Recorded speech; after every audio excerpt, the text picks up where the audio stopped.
اگر آپ کو میری یہ ویڈیو پسند آئے تو like, comment and share, subscribe کرنا مت بھولیے۔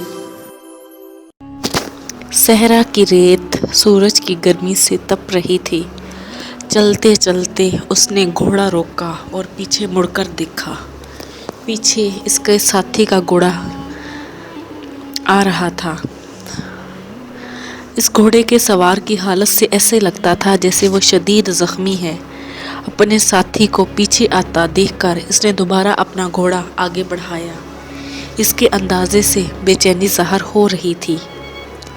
لگتا تھا کہ اسے کہیں پہنچنے کی جلدی ہے، لیکن وہ اپنے زخمی ساتھی کی وجہ سے آہستہ چلنے پر مجبور تھا۔ حدید، اس کے ساتھی کی آواز سنائی دی۔ اپنے ساتھی کی آواز سن کر اس نے اپنا گھوڑا ایک بار پھر روک لیا۔ حدید، میں تمہارا مزید ساتھ نہیں دے سکوں گا، اس کا ساتھی کہہ رہا تھا۔ تم میری وجہ سے اپنی رفتار آہستہ نہ کرو۔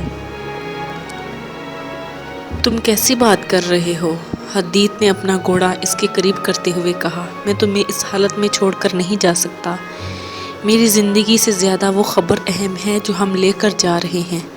تم جتنی جلدی ہو سکے یہ اطلاع سالار فتیبہ بن مسلم کو تک پہنچا دو۔ حدید کے ساتھ نے اب شاید بچھڑ جانا تھا، اس لیے حدید کے ساتھی نے گھوڑے سے اترنے کی کوشش کی، لیکن زخموں کی تکلیف کی وجہ سے وہ اتر نہ سکا۔ یہ دیکھ کر حدید نے اسے گھوڑے سے اتار کر ریت پر لٹا دیا، لیکن اس کوشش میں اس کے ساتھی کے زخموں سے خون بہنے لگا۔ حدید نے خون روکنے کی کوشش کی، لیکن خون رک نہیں رہا تھا۔ یہ دیکھ کر حدید کے ماتھے پر پریشانی سے شکنیں نمودار ہو گئی۔ حدید، میری بات مان لو۔ حدید کے ساتھی نے اسے پریشان دیکھ کر کہا، تم میری وجہ سے رکے نہ رہو۔ میری زندگی سے زیادہ اہم اس اطلاع کا سالار تک پہنچنا ہے، اور میں تو ویسے بھی چند لمحوں کا مہمان ہوں۔ یہاں تک کہ کہہ کر وہ خاموش ہو گیا۔ زخموں سے خون بہہ جانے کی وجہ سے اس پر نقاہت طاری ہو رہی تھی اور اس کے لیے مزید بولنا مشکل ہو گیا تھا۔ اس نے یہ تمام الفاظ بڑی مشکل سے ادا کیے تھے۔ حدید، جلدی آؤ، اس نے بڑی مشکل سے کہا۔ اس کی آواز ڈوبتی جا رہی تھی۔ حدید، تم جتنی جلدی ہو سکے یہ اطلاع فتیبہ بن مسلم تک پہنچا دو، ورنہ کوئی بھی زندہ نہیں بچے گا۔ اس کی آنکھیں بند ہو رہی تھی اور سر کی آواز سرگوشیوں کی صورت اختیار کر چکی تھی، اس لیے حدید نے اس کے منہ سے کان لگا دیا۔ اس کے ساتھی نے پھر کہا۔ حدید کو اس کے الفاظ بڑی مشکل سے سنائی دیے۔ اس کا ساتھی کہہ رہا تھا، کوئی بھی زندہ نہیں بچے گا۔ حدید، تم جلدی کرو، تم جلدی کرو، اور پھر اس کی آواز ڈوب گئی۔ وہ ہمیشہ کے لیے خاموش ہو چکا تھا۔ حدید کو ابھی تک اس کے الفاظ سنائی دے رہے تھے، کوئی بھی زندہ نہیں بچے گا۔ وہ کچھ دیر اسی طرح بیٹھا رہا، پھر وہ اٹھا۔ اس نے اپنے ساتھی کے گھوڑے کو اپنے گھوڑے کے ساتھ باندھ دیا۔ اس نے اپنے ساتھی کی لاش اپنے گھوڑے پر رکھی اور خود بھی اسی گھوڑے پر سوار ہو گیا۔ سوار ہوتے ہی اس نے گھوڑا سر پر دوڑا دیا۔ حلیے سے کوئی عالم لگتا تھا۔ اس کے چہرے پر قدرے لمبے مگر سلیقے سے تراشی ہوئی داڑھی تھی۔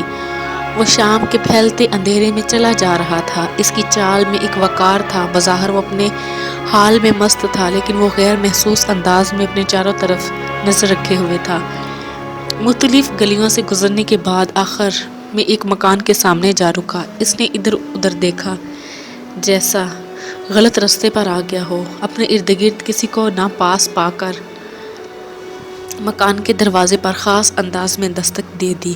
کچھ دیر بعد دروازہ کھلا اور وہ فوراً اندر داخل ہو گیا۔ اندر داخل ہوتے ہی وہ پلٹا اور اس نے دروازے کو بند کر دیا۔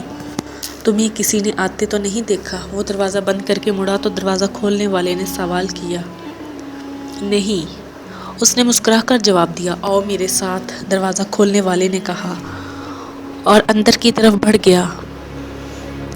وہ بھی اس کے پیچھے پیچھے اندر چلا گیا۔ مکان تک اندر سے تاریک تھا، لیکن وہاں اتنی روشنی موجود تھی کہ وہ دوسرے شخص کے خدوخال دیکھ سکتا تھا۔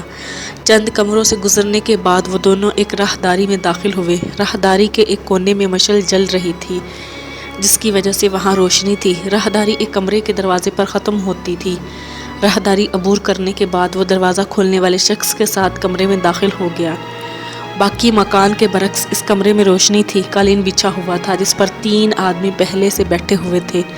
ان تینوں میں سے ایک نے، جو نمایاں نظر آ رہا تھا، چبھتی ہوئی نظروں سے اس کی طرف دیکھا۔ اپنی شناخت کرواؤ۔ اس نے آنے والے کو گھورتے ہوئے دیکھا۔ اس نے جیب سے پیلے رنگ کا رومال نکالا اور اسے لہراتے ہوئے بولا، مجھ سے کوئی ریشمی رومال خرید دے گا؟ اس کی چال میں ایک وقار تھا۔ بظاہر وہ اپنے حال میں مست تھا، لیکن وہ غیر محسوس انداز میں اپنے چاروں طرف نظر رکھے ہوئے تھا۔ مختلف گلیوں سے گزرنے کے بعد آخر میں ایک مکان کے سامنے جا رکا۔ اس نے اس طرح ادھر ادھر دیکھا جیسے غلط راستے پر آ گیا ہو۔ اپنے ارد گرد کسی کو نہ پاس پا کر مکان کے دروازے پر دستخط دے دی۔ کچھ دیر بعد دروازہ کھولا اور فوراً اندر داخل ہو گیا۔ اندر داخل ہوتے ہی وہ پلٹا۔ اس نے دروازے کو بند کر دیا۔ آؤ میرے ساتھ، دروازہ کھولنے والے نے کہا، اور اندر کی طرف بڑھ گیا۔ وہ بھی اس کے پیچھے پیچھے اندر چلا گیا۔ مکان اندر سے تاریک تھا، لیکن وہاں اتنی روشنی موجود تھی کہ دوسرے شخص کے خد و خال دیکھ سکتا تھا۔ چند کمروں سے گزرنے کے بعد وہ دونوں ایک راہداری میں داخل ہوئے۔ راہداری کے ایک کونے میں مشعل چل رہی تھی۔ راہداری ایک کمرے کے دروازے پر ختم ہوتی تھی۔ راہداری عبور کرنے کے بعد وہ دروازہ کھولنے والے اس شخص کے ساتھ کمرے میں داخل ہو گیا۔ باقی مکان کے برعکس اس کمرے میں روشنی تھی۔ قالین بچھا ہوا تھا جس پر 3 آدمی پہلے سے بیٹھے ہوئے تھے۔ ان تینوں میں سے ایک نے جو نمایاں نظر آ رہا تھا چبھتی ہوئی نظروں سے اس کی طرف دیکھا۔ اپنی شناخت کراؤ، اس نے آنے والے کو گھورتے ہوئے کہا۔ اس نے جیب سے پیلے رنگ کا رومال نکالا اور اسے لہراتے ہوئے بولا، مجھ سے کوئی ریشمی رومال خرید دے گا؟ اس کی بات سن کر کمرے میں موجود لوگوں نے چونک کر اس کی طرف دیکھا۔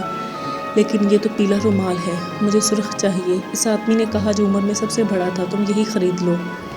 اس نے دوبارہ کہا، اسے نئے قلعے کا انقلاب سرخ کر دے گا۔ اس کی بات سن کر سب بھاری بھاری اٹھے اور اس سے مصافحہ کیا۔ مصافحے سے فارغ ہو کر وہ ایک طرف بیٹھ گیا۔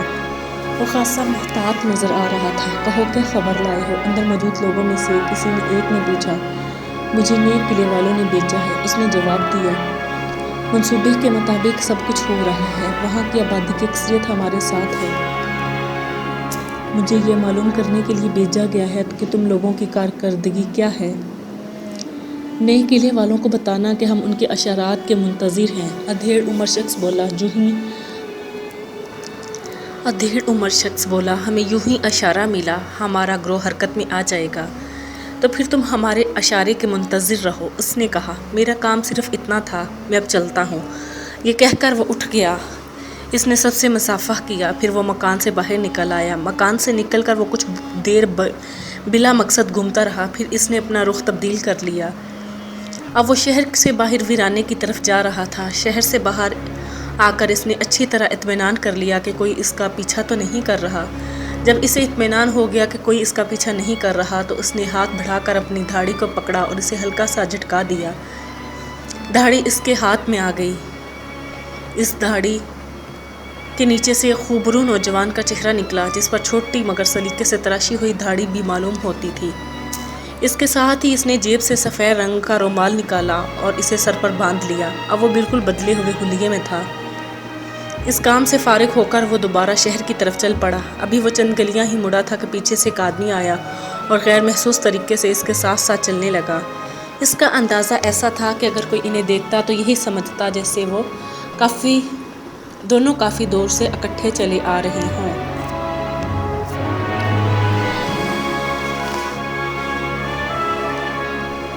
ابھی وہ چند گلیاں ہی مڑا تھا تو پھر اس کے ساتھ اس طرح کوئی اور ساتھ آنے لگا۔ کہو کیسا رہا؟ اس کے ساتھ چلنے والے نے مسکرا کر اسے مخاطب کیا۔ مجھے حالات سے خطرے کی بو آ رہی ہے، اس نے جواب دیا۔ کہ اس نے ٹھیک لوگوں کی نشاندہی کی تھی؟ اس کے ساتھی نے پوچھا۔ ہاں، اس نے مختصر سا جواب دیا۔ کہیں ان لوگوں کو تم پر شک تو نہیں ہوا؟ اس کے ساتھی نے دوبارہ سوال کیا تو اس کے چہرے پر مسکراہٹ رینگ گئی۔ بالکل نہیں، تم نے اچھی طرح دیکھ تو لیا تھا نا کہ کسی نے تمہارا پیچھا نہیں کیا؟ اس ساتھی نے پوچھا۔ یہ اطمینان میں نے اس مکان سے نکلتا ہی کر لیا تھا، اس نے جواب دیا۔ باتیں کرتے ہوئے وہ دونوں چلتے جا رہے تھے۔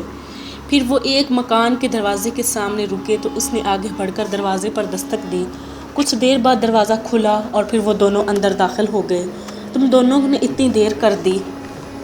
حدید، دروازہ کھولنے والے نے دروازہ بند کر کے مخاطب کیا۔ حدید اس کا نام تھا اور اس کے باقی دونوں ساتھی قتیبہ بن مسلم کے نظام جاسوسی کے رکن تھے۔ قتیبہ بن مسلم کی یہ خوبی تھی کہ اس نے اپنے جاسوسی کے نظام کو صحیح معنوں میں فعال بنا دیا تھا۔ اس کے جاسوس پتھر کا سینہ چیر کر بھی راز نکال سکتے تھے۔ حدید اور اس کے ساتھی ایسے ہی جاسوس تھے جو ہر رنگ اور ہر ڈنگ استعمال کر کے اپنے مقصد تک پہنچنا جانتے تھے۔ جدید اور اس کے ساتھیوں کو ایک اہم خبر ملی تھی اور یہ خبر سچی تھی تو بلخ کی مسلمان آبادی سخت خطرے میں تھی۔ یہ کچھ دن پہلے کی بات ہے۔ نوبہار میں ایک قافلہ آ کر رکا تھا۔ قافلے میں زیادہ تر تجارتی سامان تھا۔ اس شہر میں قافلہ آرام کی غرض سے رکا تھا۔ دوسری اہم وجہ یہ تھی کہ لوگ اپنی ضرورت کا سامان خریدنا چاہتے تھے۔ قافلے کی اصل منزل سمرقند تھی۔ چند دن کے قیام کے بعد یہ قافلہ اپنی منزل کی طرف روانہ ہو گیا۔